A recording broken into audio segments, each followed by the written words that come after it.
ଆମଣ ଗ୍ରାମରେ 14ତମ ବିଶ୍ୱଶାନ୍ତି ମହାଯଜ୍ଞ ଉପଲକ୍ଷେ କଳସ ଶୋଭାଯାତ୍ରା। କଟକ ସଦର ଥାନା अंतर्गत ଆମଣ ଗ୍ରାମରେ ମମତା ମନ୍ଦିର ସେବାଶ୍ରମ ପରିସରରେ ଥିବା ସଂକଟମୋଚନ ହନୁମାନଜୀଙ୍କ 14ତମ ବାର୍ଷିକ ବିଶ୍ୱଶାନ୍ତି ମହାଯଜ୍ଞ ଆରମ୍ଭ ହୋଇଛି। ଏହି ଉପଲକ୍ଷେ 3 ତାରିଖ ଅପରାହ୍ନରେ ଭବ୍ୟ କଳସ ଶୋଭାଯାତ୍ରା ଅନୁଷ୍ଠିତ ହୋଇଥିଲା। उक्त कलश शोभायात्रा आमण शासन समेत आखपाख ग्रामर बहु महिला और पुरुष माने विश्वलपड़ा स्थित ग्रामेश्वर महादेव पवित्र पुष्करणीरू जल उत्तोलन कर शोभायात्रा बाहरी ग्राम परिक्रमा करने सह हनुमान पीठरे पहुंची। एही विश्वशांति महायज्ञ 4 दिन धरी अनुष्ठित होई आसंता 6 तारिख में उच्चापित होबार कार्यक्रम रही। प्रदीप्त कुमार दास का रिपोर्ट, जयदेव न्यूज।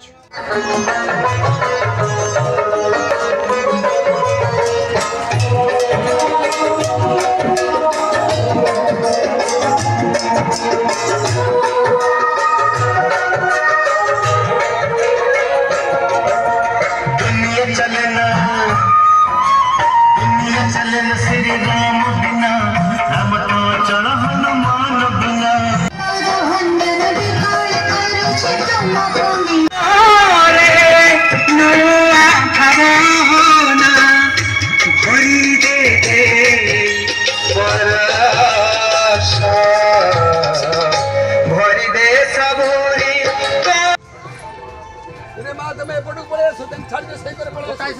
बुढ़ा गोटे साइड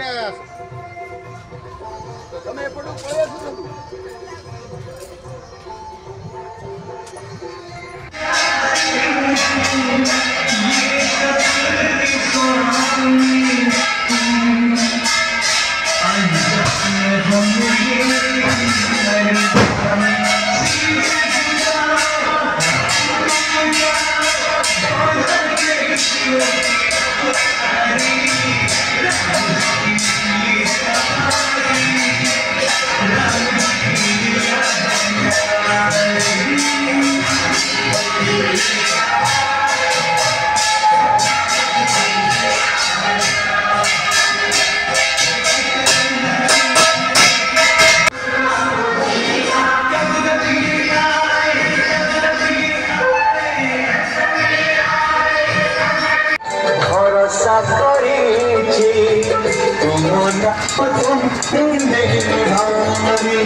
मारी गो तारिले तारिबो मारिले मारिबो तारिले तारिबो शरण शरण